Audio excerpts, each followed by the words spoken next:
Thank you, Mr. President.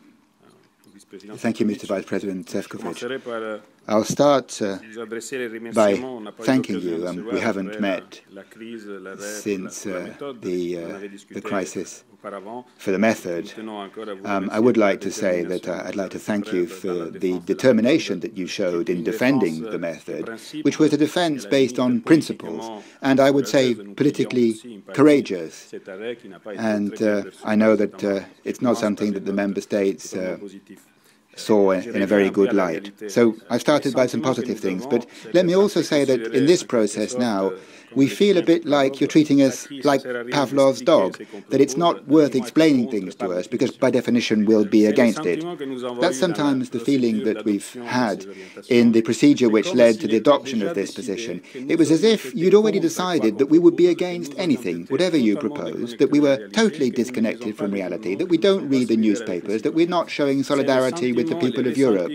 That's the feeling that we sometimes have got in this process, which involves some sometimes rather difficult meetings where we got the impression there was a sort of conceptual embargo on what was being discussed. It's essential that the Commission have confidence in the responsibility of its staff.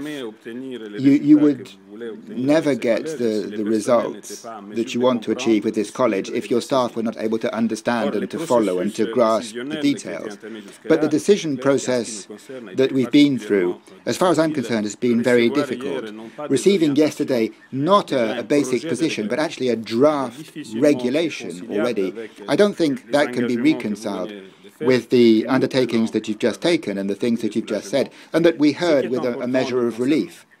But the important thing is that you don't fall in love, so to speak, with your own draft there, the draft regulation, because I think we'll be able to seduce you with many other proposals and many other ideas. We don't want to get into a process which is not negotiations, but an exercise in convincing us. You see, we have ideas, we have things that we can put forward in this context, and I think you'll understand that we won't accept that we're put in as a negotiating straitjacket based only on the things in your own proposal. We will discuss the detail at a later stage, but one thing is fundamental for us. Not everything can have a figure put on it. It's not all numbers. There's a deep qualitative difference between reducing the amount of travel time to go back to the place you came from and replacing a whole category of staff by contract agents. That's not a question of money.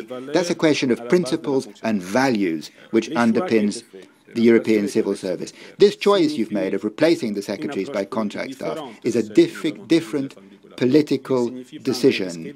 It's a clear risk of a nationalization of these functions because the salary that you're proposing will not guarantee that public service remains attractive. So politically, it means reducing the scope of the parameters which your proposal is based on to just one part of the staff and not others. Another thing which we think is fundamental is the link, the automatic link which is being made between the expiry of the method and a reform which is not about the method, but which is on completely different chapters of our staff regulations. We want to avoid that you're programming the next reform because the method will expire. We understand that staff regulations have to be modified, but it must be based on a real analysis of the need to change it and not the Damocles sword hanging over our heads because the method expires. I think we all have to understand that if we're going to work in a constructive way.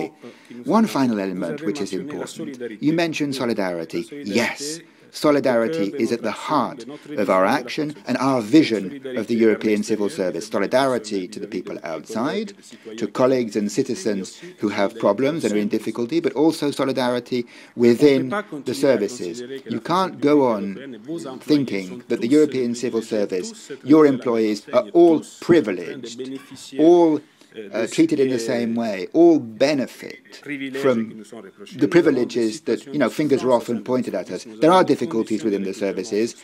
Recruitment conditions for certain categories are not worthy of a civil service, and we have to understand that dimension too. It's not a Robin Hood operation, taking from some to give to others. It's a question, the question is guaranteeing that the staff are seen as one, a unitary staff. Another thing that's fundamental is the unicity of the staff regulations.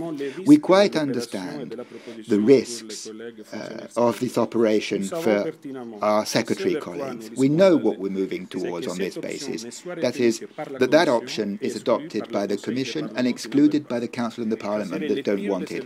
That would be the worst thing we could do for the unicity of the staff regulations. Replacing official secretaries by people on limited-term contracts. If it's in the final version, it should only be an option, which may well not be accepted by the Parliament and the Council, who've said that undeterminate contracts are not part of their view of the staff regulations. You only have to look at the number of people on that kind of contract in those institutions, which is not comparable with what we have. You cannot have variable geometry solutions. The staff regulations have to remain single staff regulations. I just want to return to the determination that we have. You've seen that we haven't been afraid to take clear, decisive positions and actions without fearing moving to mobilization.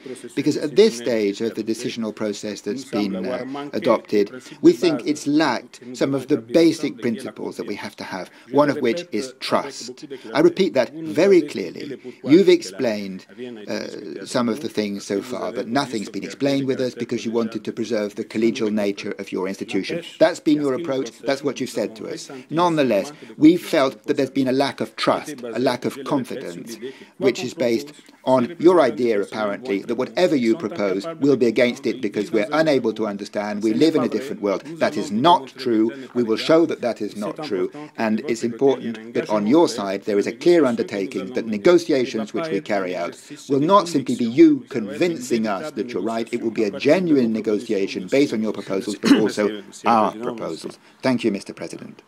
Thank you, Mr. Vice President.